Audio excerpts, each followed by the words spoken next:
जय हिंद। स्टडी बसेरा की नई वीडियो में आप सभी का हार्दिक स्वागत है। चैनल पर नए तो चैनल को सब्सक्राइब कर लीजिएगा। वीडियो को पसंद आता है वीडियो को लाइक और शेयर भी करते चलिएगा। अपने स्टडी ग्रुप में अपने फ्रेंड रिलेटिव के साथ जरूर शेयर भी करते चलिएगा। चलिए स्टार्ट करते हैं आज का धमाकेदार प्रश्न। नोबेल प्राइज का कल हम लोगों ने देखा मेडिसिन के क्षेत्र में घोषणा हुई थी। आज हुई है घोषणा फिजिक्स, यानी कि कल हुई थी फिजिक्स के नोबेल प्राइज़ की घोषणा हुई थी। भौतिकी 2024 की घोषणा हो चुकी है। किन्हें मिला है? 2 वैज्ञानिकों को मिला है। कौन कौन है? जॉन जे हॉपफील्ड और जियोफ्रे ई हिल्टन। इन दोनों को 2024 का भौतिकी नोबेल पुरस्कार के लिए घोषणा हुई है। हॉपफील्ड हैं, ये यूएसए के वैज्ञानिक हैं, यूएसए के प्रोफेसर, यूएसए में पढ़ाते हैं। हिल्टन, इनका जन्म यूके में हुआ है परंतु ये कनाडा में पढ़ाते हैं। कनाडा के प्रोफेसर है, कनाडा में प्रोफेसर करते हैं। इनको किस खोज के लिए मिला है? तो इनको मिला है इन दोनों को AI machine learning neural based जो मशीन है, एआई मशीन लर्निंग खोज के लिए इनको मिला है। एआई मशीन लर्निंग क्या होता है? अभी जो एआई का इस्तेमाल करते हैं, चैट जीपीटी जो इस्तेमाल करते हैं हम लोग, चैट जीपीटी पर कुछ भी बोलते हैं, हमें अपने मन के अनुसार उसमें जवाब मिल जाता है, जो भी रिक्वायरमेंट होती है वो मिल जाता है एआई के माध्यम से। तो एआई जो मशीन लर्निंग कर रही है, मशीन जो लर्न कर रही है अपने, तो मशीन हम लोग जैसे अपने ब्रेन का इस्तेमाल करके यूज करके जो नई चीज़ें डेवलप करते हैं, तो इसी तरह मशीन भी, एआई मशीन भी अपने ब्रेन का इस्तेमाल करके नई चीज़ें यूज कर रही है। उसी का बेसिक स्टार्ट किया था इनके ही माध्यम से, इन्होंने ये बनाया था। हॉपफील्ड जो है, हॉपफील्ड जी ने इमेज और अलग अलग डेटा को स्टोर करने की मेमोरी को विकसित किया था। अलग अलग जो इमेज है, जितने भी तरह की इमेज हैं, जो कंप्लीट इमेज है उनको और डेटा को स्टोर करने का एआई मशीन के माध्यम से हॉपफील्ड ने डेवलप किया था। और उसके बाद इसी माध्यम को हॉपफील्ड के ही जो विकसित किया गया था, इसको ही बेसिक मान करके हिल्टन ने क्या किया कि डेटा में विशेष गुणों, जो डेटा स्टोर किया हुआ है उनके विशेष गुणों विशेषताओं को पहचान करने का एआई विकसित किया था। तो इस मेथड को क्या कहा जाता है? इस मेथड को कहा जाता है Boltzmann man machine. Boltzmann man machine कहा जाता है इस मेथड को। सबसे पहले हम लोग कल के वीडियो में कंप्लीट नोबेल पुरस्कार के बारे में समझा था, कब स्टार्ट किया गया था, किनके बारे दिया जाता है, कब दिया जाता है। घोषणा अक्टूबर में होती है और वितरण 10 दिसंबर को किया जाता है, इसके बारे में समझा था। तो 1901 में स्टार्ट हुआ था। तो 1901 में सबसे पहले भौतिकी का नोबेल पुरस्कार किसे दिया गया था? तो विल्हेम कॉनराड रोन्टगेन को 1909 में नोबेल पुरस्कार, पहला पुरस्कार दिया गया था भौतिकी का। इसे भी ध्यान रखिएगा। नोबेल पुरस्कार की नोबेल पुरस्कार की घोषणा प्रत्येक वर्ष सबसे पहले मेडिसिन की होती है, उसके बाद भौतिकी की होती है, उसके बाद केमिस्ट्री की होती है, यानी कि भौतिकी की हो चुकी है, मेडिसिन और भौतिकी की हो चुकी है। अब केमिस्ट्री की बारी है, केमिस्ट्री की होगी। उसके बाद साहित्य यानी कि लिटरेचर की होती है। उसके बाद शांति का नोबेल पुरस्कार की घोषणा होती है और सबसे लास्ट में इकोनॉमिक्स पुरस्कार की घोषणा होती है। तो इसे ये सीरीज है, मगर प्रत्येक वर्ष इसी पैटर्न को फॉलो किया जाता है नोबेल पुरस्कार घोषणा के क्रम में। तो ये भी ध्यान रखिएगा सबसे पहले किसकी घोषणा होती है? तो मेडिसिन के क्षेत्र की। तो यह पुरस्कार किनके द्वारा दिया जाता है? भौतिकी की। जैसे कल हम लोगों ने देखा था कि मेडिसिन के जो पुरस्कार है, इसका चयन और घोषणा कैरोलिंस्का इंस्टीट्यूट द्वारा किया जाता है। तो भौतिकी पुरस्कार की घोषणा कल के वीडियो में मैंने ये तीनों बताया था, आज भी भौतिकी के बारे में बता देता हूँ। रॉयल स्वीडिश एकेडमी द्वारा भौतिकी, रसायन और शास्त्र, इन तीनों पुरस्कारों का चयन किया जाता है। और स्वीडिश एकेडमी द्वारा साहित्य यानी कि लिटरेचर पुरस्कार का चयन किया जाता है, किनको पुरस्कार देना है इसका चयन स्वीडिश एकेडमी करती है। और शांति का नोबेल पुरस्कार नॉर्वेजियन संसद द्वारा गठित समिति द्वारा शांति नोबेल पुरस्कार की दिया जाता है, या भी इसका चयन किया जाता है। चलिए नेक्स्ट पॉइंट पे चलते हैं। ये इमेज भी देख लीजिए, ये कल का मेडिसिन का है, ये मेडिसिन में इनको मिला था। और ये है आज भौतिकी के क्षेत्र में इनको मिला है, हॉपफील्ड और हिल्टन है। ये यूएसए के हैं और ये कनाडा के प्रोफेसर हैं। नेक्स्ट पॉइंट है एयरफोर्स। इसको हम लोगों ने पढ़ा था पहले भी। एयरफोर्स 90 स्थापना दिवस मना रहा है। कहाँ अपना एयर शो करेगा? तो चेन्नई में इसने एयर शो किया है। 8 अक्टूबर 1932 में स्थापना होती है एयरफोर्स की, 1932 में। इसलिए प्रत्येक वर्ष 8 अक्टूबर को एयरफोर्स स्थापना दिवस मनाया जाता है। एयरफोर्स के पहले भारतीय एयर मार्शल चीफ कौन थे? तो सुब्रतो मुखर्जी थे।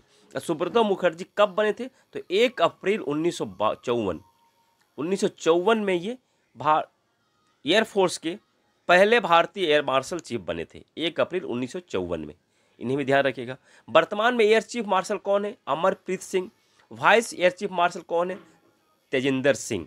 चलिए नेक्स्ट पॉइंट पे चलते हैं। रानी दुर्गावती की 500वीं जयंती मनाई गई है, कहाँ मनाई गई? मध्य प्रदेश के गोंडवाना क्षेत्र में। गोंडवाना क्षेत्र में मध्य प्रदेश सरकार द्वारा इसी अवसर पर रानी दुर्गावती की 500वीं जयंती के अवसर पर मध्य प्रदेश सरकार द्वारा इनके ही नाम का रानी दुर्गावती के नाम का मेमोरियल और गार्डन बनाने के लिए पैनल गठित करने के लिए मंजूरी दे दी गई है।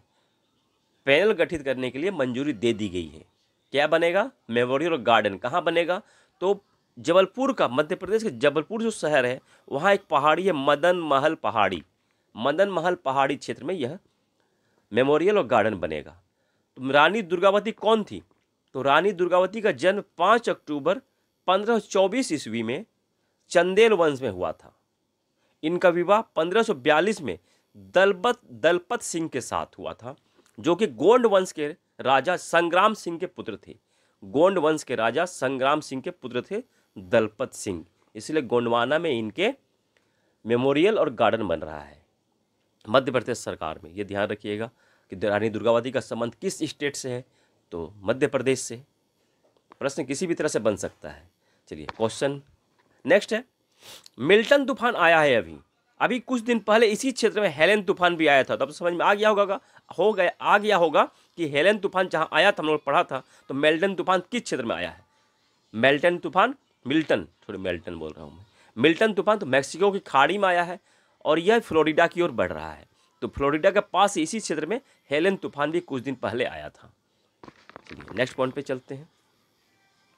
नेक्स्ट है IACP 40 अंडर 40 पुरस्कार। ये क्या है? फुल फॉर्म इसका देख लीजिए पहले। IACP का full form international association of chiefs of police. International पुरस्कार है यह पुरस्कार किनको दिया जाता है? ऐसे अधिकारी, पुलिस अधिकारी जिनकी उम्र 40 वर्ष से कम है, 40 वर्ष से कम है और इन्होंने अपने पुलिस कार्यकाल में नए प्रयोग किया है, समाज में परिवर्तन लाने के लिए नए काम किए, अलग तरह के काम इन्होंने किया है समाज में परिवर्तन लाने के लिए, समाज को सुधार करने के लिए इन्होंने ऐसा काम किया। 40 वर्ष से उम्र है उनकी। तो इस बार भारतीयों को चुना गया। कौन है? प्रीतिपाल कौर, IPS प्रीतिपाल कौर, जो कि नागालैंड की IPS हैं। इनको इस पुरस्कार के लिए चुना गया 2024 के पुरस्कार के लिए। चलिए नेक्स्ट पॉइंट चलते हैं। भारतीय, इसलिए ध्यान रखिएगा, 8वीं महिला एशिया हॉकी चैंपियनशिप 2024। ये तो हम लोग पढ़ा है कि इसका जो 8वीं महिला एशिया हॉकी चैंपियनशिप 2024 आयोजन कहाँ होगा? बिहार के राजगीर में होगा। 11 नवंबर से 20 नवंबर के बीच 2024 के बीच इसका 20 नवंबर होगा। 20 नवंबर 2024 के बीच इसका आयोजन किया जाएगा नवंबर महीने में।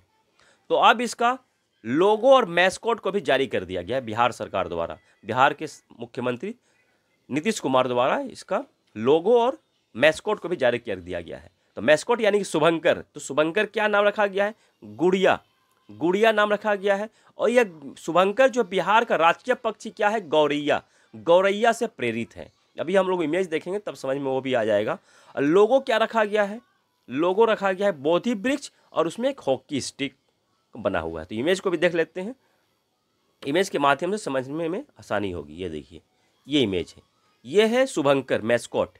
ये गौरैया जो है, गौरैया के चित्र का आप देख रहे हैं। तो बिहार का राष्ट्रीय पक्षी जो गौरैया है उसके इमेज के बना हुआ है। ये नीतीश कुमार जी हैं, खिलाड़ी हैं। और ये है लोगो, बोधि वृक्ष है और ये हॉकी स्टिक है, ये बना हुआ है।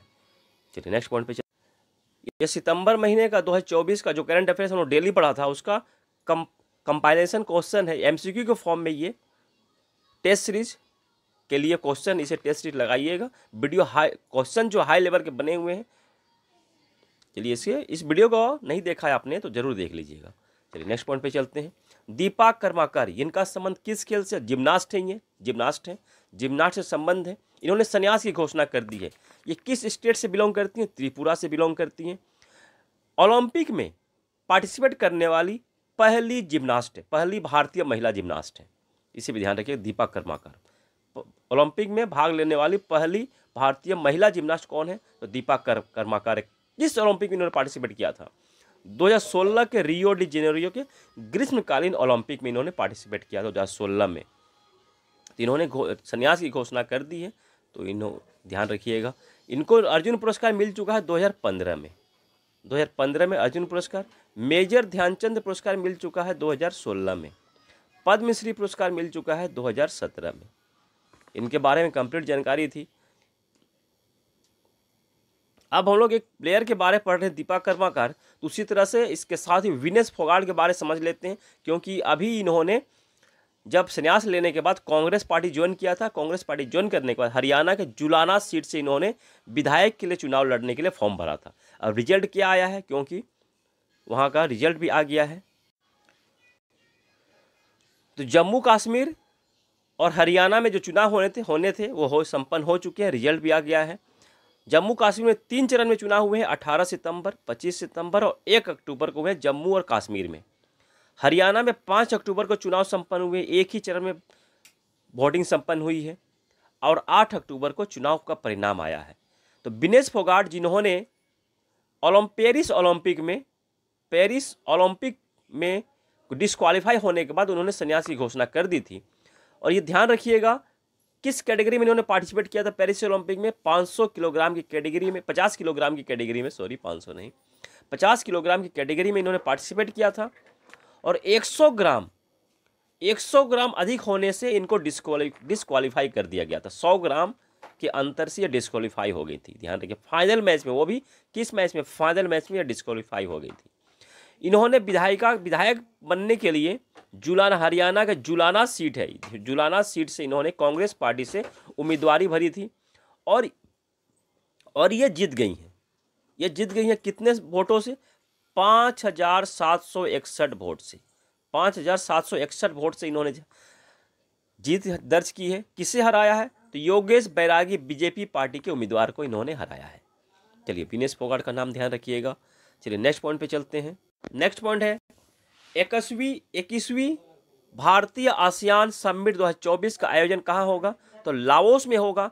लाओस में होगा। तो इसी समिट में पार्टिसिपेट करने के लिए प्रधानमंत्री नरेंद्र मोदी जी 10 और 11 अक्टूबर को लाओस की यात्रा करेंगे, क्योंकि इस बार आसियान समिट की अध्यक्षता लाओस की मिली हुई है। लाओस अध्यक्षता कर रहा है। तो सब आसियान का फुल फॉर्म क्या होता है? Association of south east Asian nation. इसका शॉर्ट में क्या होता है? ASEAN। ये शॉर्ट में आप लोगों ने देखा होगा, इसका शॉर्ट फॉर्म होता है आसियान, इसी ही आसियान कहते हैं। आसियान के मेंबर कंट्री कितने? 10 हैं। तो उसके बारे में समझेंगे। पहले इसकी स्थापना देख लेते हैं। इसकी स्थापना होती है, आसियान की स्थापना 8 अगस्त 1967 में बैंकॉक थाईलैंड में होती है इसकी स्थापना। आदर्श वाक्य क्या है? 1 विजन 1 आइडेंटिटी 1 कम्युनिटी, ये मोटो है, यानी कि आदर्श वाक्य है आसियान का। संस्थापक सदस्य कौन कौन से? जब स्थापना हुई थी 8 अगस्त 1967 में, उसमें संस्थापक सदस्य कौन कौन से देश थे? इंडोनेशिया, मलेशिया, फिलीपींस, सिंगापुर और थाईलैंड, ये 5 कंट्री थे। वर्तमान में इसमें 10 कंट्री हैं, 10 कंट्री मेंबर हैं आसियान के। तो दूसरे कौन कौन से जो 5 हैं? Brunei, Cambodia, Myanmar, Laos, Vietnam.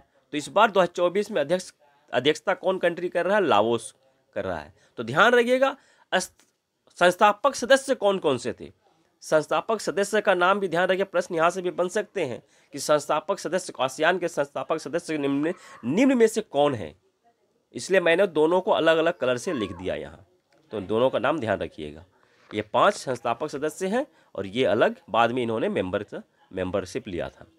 Timor लिस्ते जो कंट्री है, इसे भी 11वां सदस्य के रूप में शामिल करने की मंजूरी दे दी गई है, परंतु इस देश को आधिकारिक रूप से अभी शामिल नहीं किया गया आसियान में। तो ये 11वां देश का शामिल हो जाता है तिमोर लिस्ते, तो आसियान का 11वां देश सदस्य बन जाएगा। आशा करता हूँ एक पॉइंट आपको समझ में आया होगा, और इसी आशा उम्मीद के साथ मिलते हैं फिर नए वीडियो में। तब तक जय हिंद, स्वस्थ रहें, मस्त रहें। धन्यवाद। जय हिंद।